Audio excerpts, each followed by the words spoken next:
So good to be back.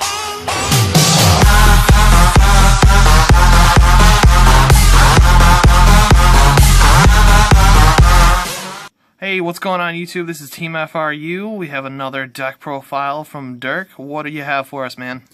An attempt on Subterrors. Alright, well, let's see what you got, man. Alright, well, I've got 3 Stalagmo. He's the big 10. Draw 2, ditch 1 when he's flipped. They all pretty much have the same effect. It's a flip effect, and this is basically the best one you want to have in your hand. Get it on field as fast as possible. It gets your engine going, makes it a little bit more consistent. And they all can special summon themselves, or the big ones can special summon themselves when you flip a face up monster on the field to face down, and all you have on the field are face down monsters. So I feel like there's going to be something soon that you can do that with, but nothing quite yet. You don't really use that too often in this deck particularly. But to continue on, we have 3 Umastrix. He's target 1 card on the field and banish it when he's flipped up. That's your big interference play. It's really good against BA and stuff. It is only monsters. Unfortunately, it's not cards. I feel like they could have done that a little bit better. And he also has a special summon effect. Then we have the small guy, 3 Warrior. You tribute him and up to the level of the Subterror that you send from your deck to graveyard, and then you special summon it from the graveyard. So yeah, it's a little complicated, but this can enable some OTKs. He's really good, especially since he special summons himself when a behemoth is flipped face up, which happens quite often on your opponent's turn. So it's really cool. It's kind of got a tag out effect like the small Cosmos. So I feel like we're going to see kind of some synergy with that, or at least parallels. And then that's it for the Subterrors, because that's all that have been released so far. Then I play the Prediction Princesses. So I play 3 of, I'm not even going to try it, but Tarot Tree, I think is how you say it. And then 2 Coin Orma. Should probably know these names, man. Yeah, probably. So this is your big interruption. It gets your plays going. You can special summon on the end phase, flip effect monster from your graveyard to hand. Super effective because all of the big Subterrors are flip effects, so you get them out real easily. You can flip them. It's a walking Book of Moon. It's really cool. If you can get this out, you at least had a somewhat decent hand, you can pretty much win from there. Then we're playing Ritual deck, so I'm playing 3 Manju, and then I'm playing 2 Spirit of the Fallen, because all the big ones are flip effect monsters. It's pretty good. I'm playing 1 Pot of the Forbidden. You can search it off of this. And when you resolve it, it's just all of its effects are so useful. So good, you can't not play it. And then I am playing Brilliant Fusion, so I'm playing the 1 Garnet. I'm playing 3 of the Field Spell. This is ridiculous. I wish it protected itself, but it doesn't. But I feel like it'll be really useful in the coming meta when everything slows down a little bit. But as of right now, it's good for getting your plays going, not so good for keeping them going. Then 3 Terraforming, because you need the Field Spell. Just really need it. 3 Pre-Prep. And 3 Prediction Ritual, the ritual spell for the Prediction Princesses. And then 3 Brilliant Fusion. Ideally, you want to get this, and like Manju or Spirit of the Fallwind, because you normal summon, use Brilliant Fusion, normal summon Warrior, tribute them all for the 10, and just gets your plays going even further. Play 2 Instant Fusion.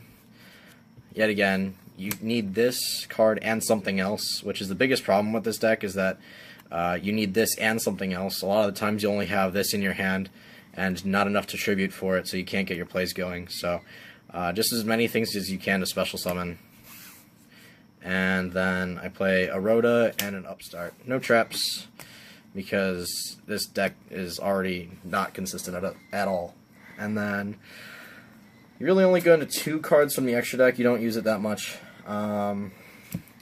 Seraph Knight and Norden. I haven't really used any of the rest of the extra deck except for a few key cards, but comes up every once in a while. We saw Max Burn for 2,000. It just, you can OTK if you have 2 Omistrix, which happens sometimes. Big Eye, Dracosac, and Red Eye's Flare Metal Dragon. Just really good rank 7s. You have lots of extra deck space to spare, so why not? And then I've got Castel, Ragna Zero. I probably won't keep this in. Did I say Castel for that? Yeah, you did. Whoops. So Castel 101. Giant Hand, Abyss Dweller. Use this one probably the most out of any of the rank 4s. For the Cosmos, you absolutely need this card because you have a real hard time getting over Dark Destroyer. Emerald, since you play Garnet, it's a normal monster you can special summon off of his other effects, so you can use both of its effects. And like I said, the Cosmo matchup is really bad, so you need as many outs to them as possible. And then for the side deck, haven't quite thought of it yet, but this is what I have so far. 3 Mystical Spring and 3 Cosmic Cyclone. Alright, cool, man.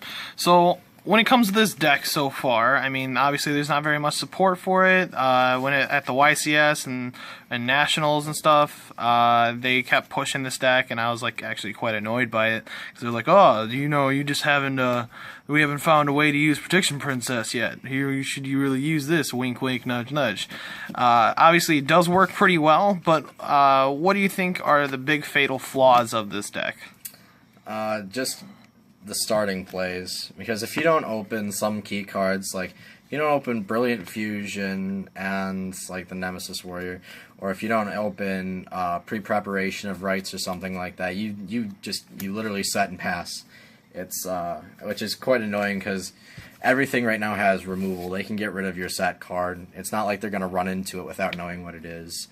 So it's just you need other ways to special summon stuff, and I saw some builds that had like Terratop in it, and I think that's really interesting.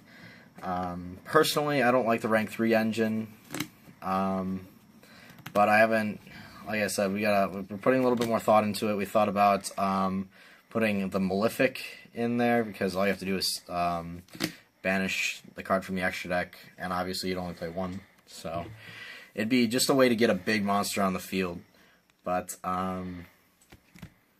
yeah, outside of that, I think we need to see more monsters for this to be competitive, or we just see a huge ban list.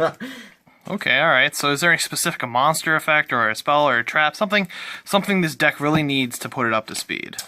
We need, like, an Erebus effect, or, not Erebus, what's the small one? Eidos? Eidos? Where you get to, like, tribute summon, or you get to, like, if you... Why not just play Eidos?